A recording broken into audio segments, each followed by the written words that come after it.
ఓం శ్రీమాత్రే నమః. ఛానల్లోకి స్వాగతమండి. నవంబర్ 18, 19 తేదీల్లో కన్యా రాశి వారి చుట్టూ ఒక దేవత తిరుగుతోంది. అయితే ఆ దేవత ఎవరు? ఎందుకు తిరుగుతుంది? ఆ దేవత అనుగ్రహం కోసం మీరేం చెయ్యాలి? అసలు మీ చుట్టూ దేవత తిరుగుతుంది అనటానికి సంకేతాలేంటి? అనేటటువంటి ఆసక్తికరమైన విషయాలన్నీ కూడా ఈ వీడియోలో మనం వివరంగా తెలుసుకుందాం. కానీ అంతకంటే ముందుగా మీరు కనుక మన ఛానల్ని ఇప్పటి వరకు సబ్స్క్రైబ్ చేసుకోకపోతే సబ్స్క్రైబ్ చేసుకొని పక్కనే ఉన్న బెల్ ఐకాన్ నొక్కి ఆల్ సెలెక్ట్ చేసుకుంటే మేము ఇలాంటి వీడియోస్ అప్లోడ్ చేయగానే ముందుగా మీకు నోటిఫికేషన్ వస్తుంది. అలాగే వీడియో నచ్చితే లైక్ చేసి సబ్స్క్రైబ్ చేసుకోవటం మాత్రం మర్చిపోకండి. ఇక వివరాల్లోకి వెళితే ఈ రాశి వారి చుట్టూ ఏ దేవత తిరుగుతోంది అనే విషయాన్ని తెలుసుకోబోయే ముందు మీరు జీవితంలో కొన్ని విషయాలను నిర్లక్ష్యం చేయకూడదు. ఇలా చేసినట్లయితే కనుక జీవితంలో ఎన్నో కష్టాలను నష్టాలను ఎదుర్కోవలసి ఉంటుంది. కాబట్టి వాటి నుంచి బయటపడటానికి ఆ విషయాలను నిర్లక్ష్యం చేయకుండా ప్రతి అంశాలను కూడా ఆచితూచి ఆలోచించి నిర్ణయం తీసుకోవాలి. ఆ విషయాల గురించి మనం వివరంగా తెలుసుకుందాం. ప్రస్తుతం ఉన్న పరిస్థితులను అనుసరించి కొన్ని సందర్భాలలో తోచింది చేసే విధంగా మీరు ప్రవర్తిస్తూ ఉంటారు. అటువంటి పరిస్థితుల్లో మార్చుకోకపోయినట్లయితే జీవితంలో కష్టాలను ఎదుర్కొంటారు. అందుచేత ప్రతి ఒక్క అంశాన్ని క్షుణ్ణంగా పరిశీలించి నిర్ణయం తీసుకోవాలి. ఆలోచనలు స్థిరంగా ఉండేలా ప్రయత్నించాలి. ఒక నిర్ణయం తీసుకుంటే దానికి ఖచ్చితంగా కట్టుబడి ఉండాలి.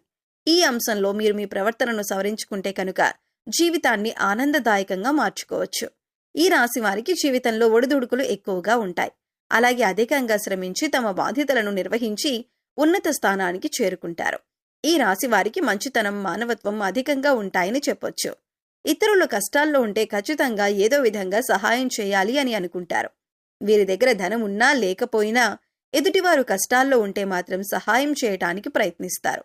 ఈ రాశివారు న్యాయం అనేది ఎవరికైనా ఒకటే అనే ఆలోచన కలిగి ఉంటారు. అందుకే మీకు ఎలా న్యాయం జరగాలి అని కోరుకుంటారో అలాగే ఎదుటివారికి కూడా వారు నిజాయితీ పరులైతే వారికి ఖచ్చితంగా న్యాయం జరగాలని కోరుకుంటారు. ఈ గుణం కారణంగా ఎదుటి వ్యక్తులు మీకు ఆకర్షింపబడతారు. ఎప్పుడూ కూడా ప్రశాంతంగా ఉంటూ జీవితాన్ని ఆనందంగా గడపటానికి ఎక్కువగా ఇష్టపడతారు. ఎదుటి వాళ్ళు కష్టాల్లో ఉంటే సాయం చేయటానికి ముందుంటారు. కొద్దిగా సాయం చేయటానికి మీకు కష్టమైన పరిస్థితులు ఎదురైనా కూడా ఇష్టంగా సాయం చేయటానికి ముందుంటారు. ఈ రాశివారు ఎదుటివారిని చాలా తేలిగ్గా నమ్మేస్తారు. కానీ వారు మిమ్మల్ని మోసం చేశారని తెలిస్తే లేదా వారికి మోసపూరితమైన ఆలోచనలు ఉన్నాయని తెలిస్తే మాత్రం వారిని దూరం పెడతారు. అది బంధువులు కావచ్చు, మిత్రులు కావచ్చు, ఎవరైనా సరే వారిని దూరం పెట్టడానికి వెనుకాడరు. ఒకవేళ నమ్మిన వారి చేతిలో మోసపోయామని తెలిసినా కూడా మీరు ఎక్కువగా రియాక్ట్ అవ్వరు. కానీ వారిని మాత్రం శాశ్వతంగా దూరం పెడతారు. ఇలాంటి మీకున్న లక్షణాలు మిమ్మల్ని అందరిలో కంటే కూడా ప్రత్యేకంగా నిలబడేలా చేస్తుంది. ఈ రాశి వారికి బాల్యంలో కష్టాలు అధికంగా ఉంటాయి. అలాగే యవ్వన ప్రాయంలో కుటుంబాన్ని వదిలి దూరంగా ఉంటూ తమ బాధ్యతలను నిర్వహిస్తూ కెరీర్ని డెవలప్ చేసుకోవాల్సిన పరిస్థితులు ఏర్పడతాయి. స్నేహితుల్ని, బంధువుల్ని వదిలి కొంతకాలం దూరంగా ఉండవలసిన పరిస్థితులు కూడా వస్తాయి. ఇబ్బందికరమైన కుటుంబ పరిస్థితులు కొంతకాలం ఎదురవుతాయి. ఈ సమయంలో మీరు నమ్మిన వ్యక్తుల చేత మోసపోయే అవకాశం కూడా కనిపిస్తుంది. అందుచేత ఎవరు మనవారు, ఎవరు పరాయివారు అని గమనించాలి. ఎదుటివారు మన మంచి కోసం చెబుతున్నారా లేదా వారికి అందులో లాభం ఏదైనా ఉందా అనే అంశాలను కూడా మీరు గమనించుకోవాలి. ప్రతి ఒక్కరి మీద ఒక కన్నేసి ఉంచాలి. ఎందుకంటే మీరు నమ్మిన వారే మీతో స్నేహపూర్వకంగా మాట్లాడుతూనే మిమ్మల్ని మోసం చేసి మిమ్మల్ని ఇబ్బందుల్లో పడేసే అవకాశాలు ఎక్కువగా ఉన్నాయి. ఈ సమయంలో ఈ రాశివారు వ్యాపార కూడలిని అద్దెకి ఇచ్చే ఆలోచన ఉంటే మానుకుంటే మంచిదే. ఎందుకంటే అది మీకు నష్టాన్ని చేకూర్చవచ్చు. ఇక మీ వ్యాపారం ఏదైనా ఉంటే దాన్ని విస్తరించడానికి ప్రయత్నించినట్లయితే లాభాల బాట పడతారు. అలాగే వ్యాపారంలో ఎప్పుడూ అనుభవజ్ఞులను భాగస్వాములుగా చేర్చుకోవటానికి ప్రయత్నించండి. మీకు ఏదైనా సహాయం కావాలంటే అది చిన్నదైనా పెద్దదైనా కుటుంబ సభ్యుల యొక్క సలహాలు అలాగే వారి సహకారం తీసుకోవటానికి ప్రయత్నించండి. అలాగే ఈ సమయంలో మీరు డబ్బుని అప్పుగా ఇచ్చినా తీసుకున్నా వాటికి కూడా సంబంధించిన పత్రాల గురించి చాలా జాగ్రత్తగా ఉండాలి. ఎందుకంటే ఈ సమయంలో మీకు షూరిటీ సంతకాల విషయంలో ఇబ్బందికర పరిస్థితులు కనిపిస్తున్నాయి. అయితే డబ్బులు ఇచ్చి పుచ్చుకునేటప్పుడు పత్రాలను జాగ్రత్తగా చూసుకుంటే కనుక ఎటువంటి ఇబ్బందులు ఉండవు. ఇక ఈ సమయంలో ముఖ్యంగా ఈ రాశి వారి చుట్టూ ఒక దేవత తిరుగుతుందని చెప్పుకోవాలి.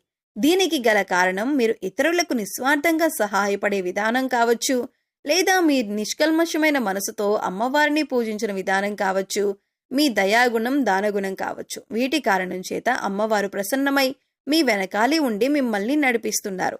అందుచేత ఈ రాశివారు ఎదుటివారితో మాట్లాడేటప్పుడు కానీ ఎదుటివారికి సహాయం చేసేటప్పుడు కానీ చాలా నిర్మలమైన మనసుతో చేయాలి. అమ్మవారికి కోపం తెప్పించే విధంగా మీరు ప్రవర్తించకూడదు. మీ దగ్గర లేని వ్యక్తుల గురించి మీరు తప్పుగా మాట్లాడకూడదు. కష్టాల్లో ఉన్నవారు మీ వద్దకు వస్తే ఈ సమయంలో వారికి లేదు అనకుండా మీకు వీలైనంతలో ఎంతో కొంత సహాయం చేయండి. మంచుతనం, మానవత్వం వదులుకోకుండా ప్రవర్తించండి. ఇంటిని పరిశుభ్రంగా ఉంచుకోవటానికి ప్రయత్నించండి. అమ్మవారి కరుణా కటాక్షాలను పొందుతారు. ఇల్లు వాకిళ్ళు శుభ్రంగా ఉన్న చోట లక్ష్మీదేవి తిష్ట వేసుకుని కూర్చుంటుందని పెద్దలు చెబుతారు. అలాగే ఇంటిని శుభ్రం చేసుకున్నాక ఇంట్లో సుగంధ ద్రవ్యాలతో ధూపం వేయండి. ఇలా చేయటం వల్ల అమ్మవారి ఆశీస్సులు మీ పైన ఎల్లప్పుడూ ఉంటాయి. అలాగే అమ్మవారు మీ చుట్టూ తిరుగుతోందని చెప్పడానికి సంకేతాలేంటో ఇప్పుడు చూద్దాం. ఇంట్లో ఎప్పుడు సుగంధ పరిమళం వస్తున్నట్లయితే కనుక మీ ఇంట్లో దేవత ఉందని అర్థం చేసుకోవాలి. తరచుగా ఇంట్లో పసుపు కుంకుమ వాసన వస్తున్నట్లయితే కనుక అమ్మవారు మీతోనే ఉందని అర్థం చేసుకోవచ్చు. అలాగే మీ ఇంట్లో తరచుగా గజ్జల శబ్దం వినపడుతున్నా కూడా మీ ఇంట్లో అమ్మవారు ఉన్నట్లు అర్థం చేసుకోవచ్చు. ముఖ్యంగా రాత్రి సమయంలో గజ్జల శబ్దం వినబడుతున్నట్లయితే కనుక అమ్మవారు మీ ఇంట్లో తిరుగుతున్నారని అర్థం. మనసు ప్రశాంతంగా ఉన్నట్లయితే కనుక దేవత మీ వెనకాలే ఉండి మిమ్మల్ని అనుగ్రహిస్తుందని చెప్పుకోవచ్చు. ఎందుకంటే కొన్ని సందర్భాలలో కొంతమందిని చూసినట్లయితే ఎటువంటి ఇబ్బందులు, కష్టాలు లేకపోయినా మనసు మాత్రం ఆందోళన పడుతూ ఉంటుంది. అలా కాకుండా కొంతమందిని చూసినట్లయితే ఎన్ని కష్టాలు ఉన్నా చాలా ప్రశాంతంగా ఉంటారు. మరి అటువంటి వారికి అమ్మవారి అనుగ్రహం ఉందని చెప్పుకోవచ్చు. ఇక ఎప్పుడు ఎదుటివారి మంచి కోరుకుంటూ దాన ధర్మాలు చేస్తూ నిస్వార్థంగా ప్రవర్తించినట్లయితే కనుక అమ్మవారు మిమ్మల్ని తొందరగా అనుగ్రహిస్తుంది. అయితే ఈ రోజున మీరు శక్తి కొలది అమ్మవారికి పాయసం గాని, పులిహోర గాని చేసి నివేదన చేయండి. శుక్రవారం ఉదయం స్నానం చేసిన తర్వాత శుభ్రమైన ఎరుపు రంగు దుస్తులు ధరించి రోజంతా లక్ష్మీదేవిని స్మరించండి. యాలకులు మరియు లవంగం కర్పూరంతో వెలిగించి లక్ష్మీదేవికి హారతిచ్చి అన్ని గదుల్లోనూ ఆ హారతిని చూపించండి.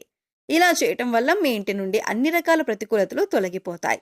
చెక్క పలకపై కుంకుమ పువ్వుతో స్వస్తిక్ చిహ్నాన్ని గీసి దానిపై గోమతి చక్రాన్ని ఉంచండి.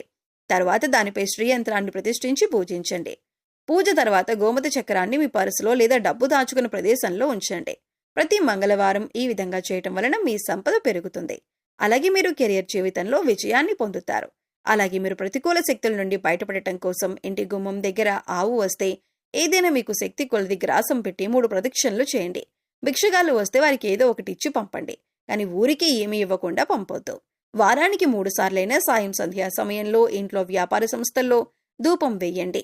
అలాగే మీ వాహనాలకు నిమ్మకాయ దండను కట్టండి. ఇలా చేసిన వారికి ప్రతికూల వాతావరణం తొలగి శ్రేయస్సు కలుగుతుంది. ఈ రోజున మద్యమాంసాలకు దూరంగా ఉండండి. ఎవరిని దూషించకండి. అలా చేయడం వల్ల మీరు చిక్కుల్లో పడే అవకాశం ఉంటుంది. మీ చుట్టూ అమ్మవారు తిరుగుతుంది అన్న విషయాన్ని గుర్తుంచుకోండి. ప్రతిరోజు దీపారాధన చేయండి. మీ ఇష్టదైవ నామస్మరణ చేస్తూ ఉండండి. రోజుకొక్కసారైనా కనకధార స్తోత్రం చదువుకోవటానికి ప్రయత్నించండి. చదవటానికి వీలు కాకపోతే కనీసం వినటానికి ప్రయత్నించండి. ఇలా చేయటం వల్ల అమ్మవారి కరుణాకటాక్షాలతో అద్భుతమైన ఫలితాలను పొందుతారు.